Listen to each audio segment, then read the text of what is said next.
Bismillahirrahmanirrahim. Wa huwa alladzi arsala ar-riyaha busyram baina yaday rahmatih. Wa anzalna minas samaa'i ma'an tahura. Linuhyiya bihi baldatan maytan wa nusqiyahu mimma khalaqna an'aman wa anasiya katsira. Wa huwa Allah Ta'ala iku alladzi dzat arsala ingkang lepas sapa ladzi utawa ingkang ngutus sapa ladzi ar-riyaha ing pira-pira angin. Wa fi qiraatin ar-riha ing angin. Maksude mufrad. Busyron nusyuron nusron. Pokoke teng sapah niki busyron nusyuron apa?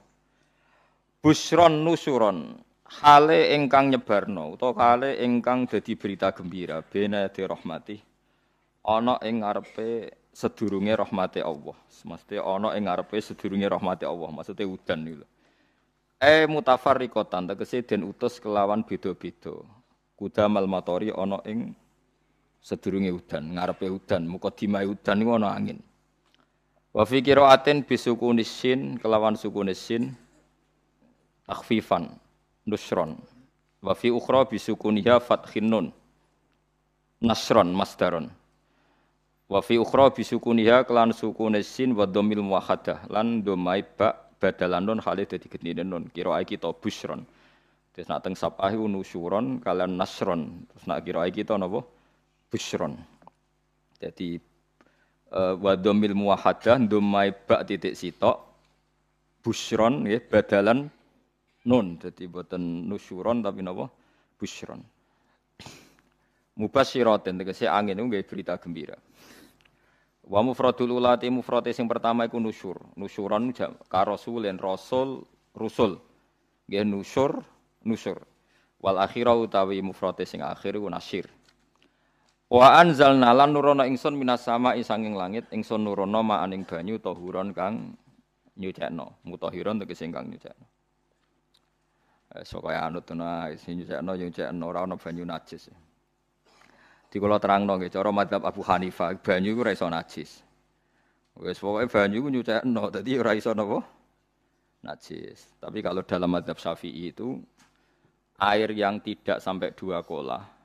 2 kolah niku ukuran 1/4 itu sekira-kira 1 meter persegi.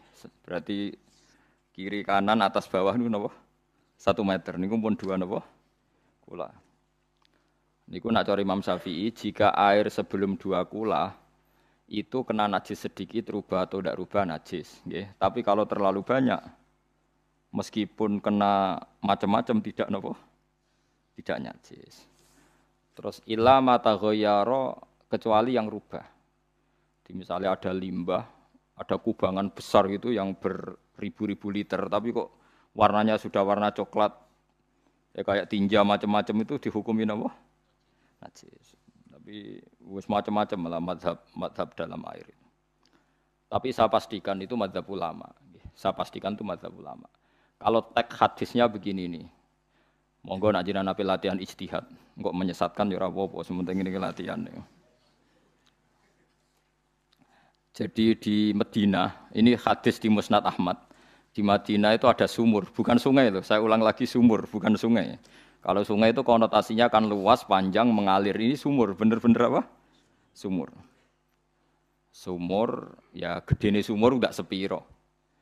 Nabi itu wudu di situ, terus diingatkan, ya Rasulullah, itu sumur dulu, zaman sebelum engkau datang, sebelum ada Islam di sini, dipakai pembuangan jifah, batang anjing, dan nyuwun sewu kotoran orang haid. Ya, kotoran orang haid.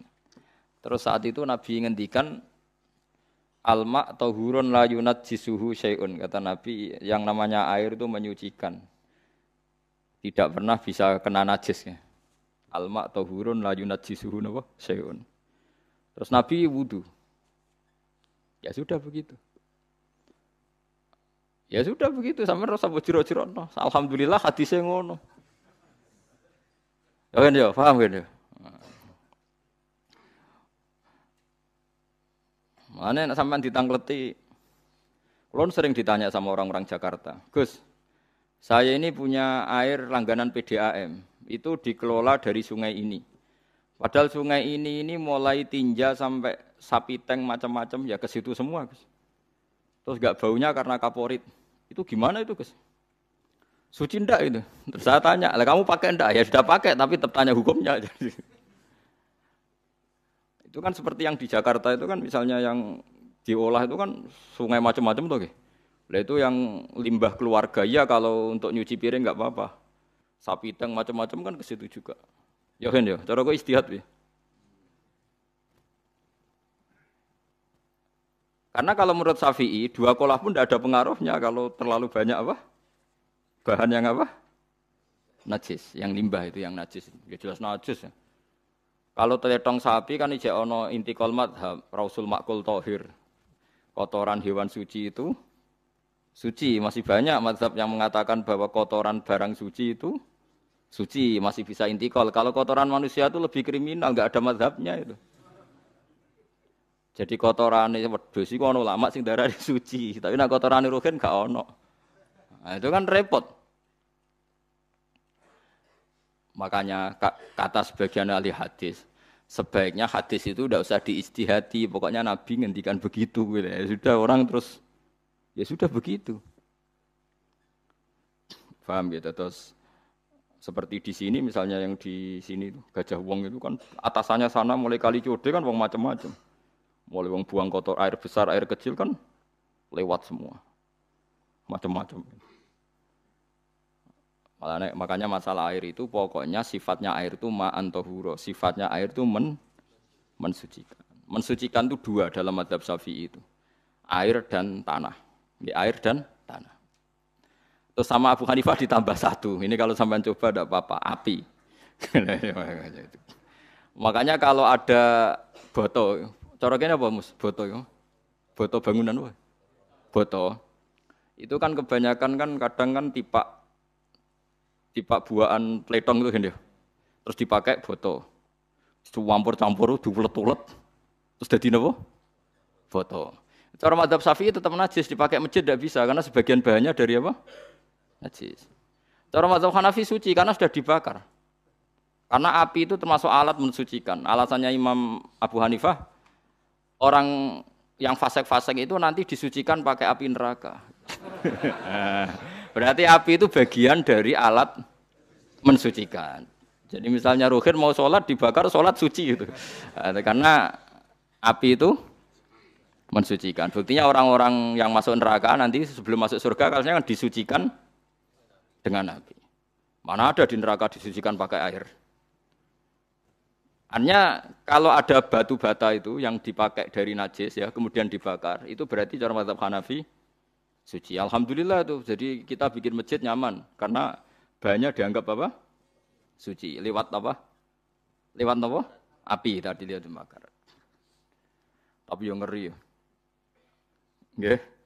Ben sampean ngerti mazhab gitu. Terus saya memang tak niati, setiap saya ngaji entah 1 2 tak sisipkan hukum fikih karena fikih ini yang kita alami keseharian. Nggih, fikih ini yang kita alami napa? Keseharian. Makanya saya minta teks hadis tadi jangan rubah, pokoknya ada sumur. Sumur loh, tidak sungai. Sumur itu kan airnya tenang, tidak ngalir. Nyatanya Rasulullah sudah dilapuri. Ini batang-batang anjing dan bekas orang-orang haid, kotoran haid itu dibuang di situ ya Rasulullah. Terus Nabi menjawab, alma la yunajjis alma utahurun la yunajjisuhu syai'un. Terus orang-orang Syafi'iyah mentahmilkan dalam bahasa ijtihad itu dianggap itu mungkin sumurnya terlalu besar dan airnya terlalu apa? Banyak sehingga kotoran-kotoran itu tidak merubah warna. Tapi kata yang lain-lain masa yang bener aja gitu, masa banyu diam dimasuki kotoran gitu tidak nopo rubah. Nah itu, ya itulah istihad. Istihad itu ya. Istihad itu guyonannya kan gitu. Pendapat saya benar mungkin salah, pendapat Anda salah mungkin apa? Benar. Karena ya sama-sama mirip-mirip itu untuk menganalisis itu.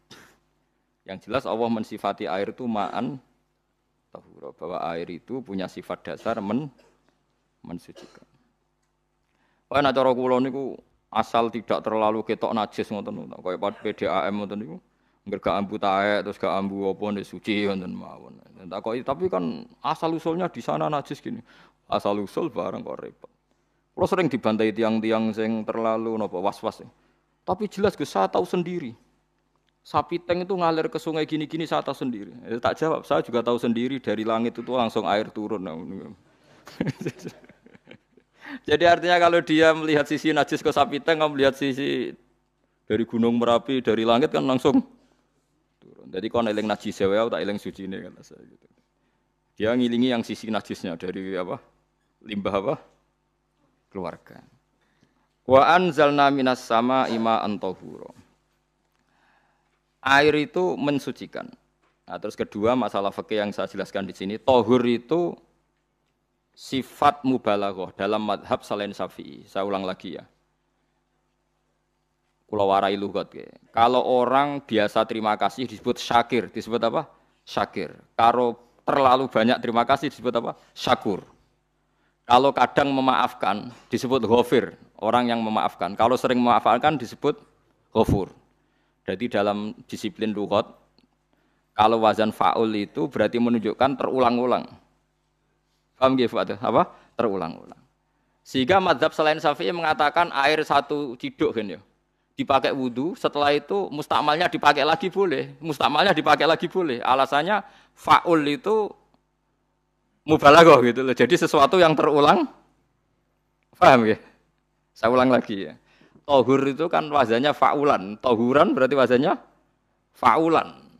Fa'ulan itu berarti ikut wazan mubalaghah.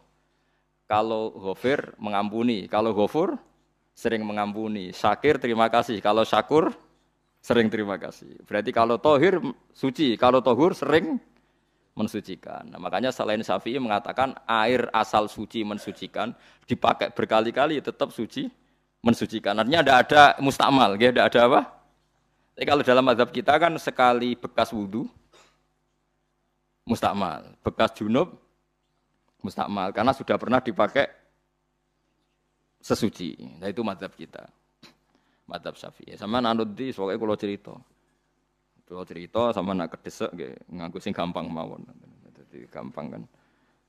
Ya masuk akal karena memang wazan fa'ulan itu untuk tadi, untuk litakrir tadi, untuk mengulang. Kayak ghafir nyepuro, ghafurun sering nyepuro.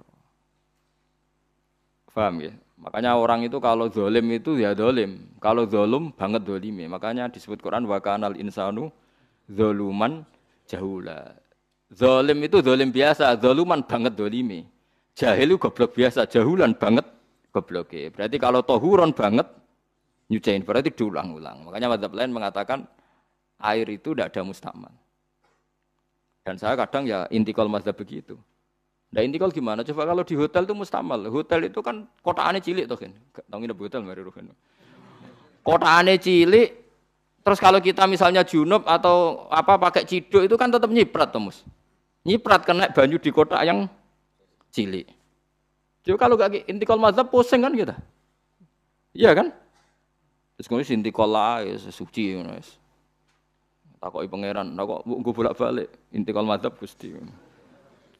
Jare sapa jare Gus Pak ngono takoki ngono.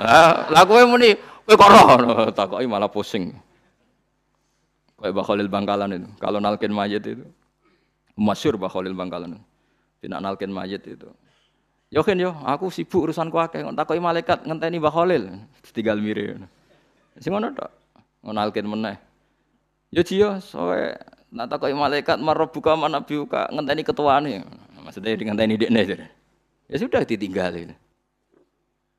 Ya orang ditakoki wong dekne orang kabudut. Pokoke diwarai kabeh. Ah terakhir beliau rodok modern. Ngenteni ketua rombongan pokoke. Jadi nanti yang jawab itu ketua rombongan. Tapi aja tiru kan ngono takoki malaikat ngentosi Gus Pak. Aku teko tutuki mawon Gusti. Sewan. Yakin muga ruhin ngomong ngoten kula ngomong Mungkar Nakir. Kamu tahu kan tugas standar Anda apa? Ya tugas standare Mungkar Nakir nutuki iku biasa wae. Biasa nutuki tak kan apa?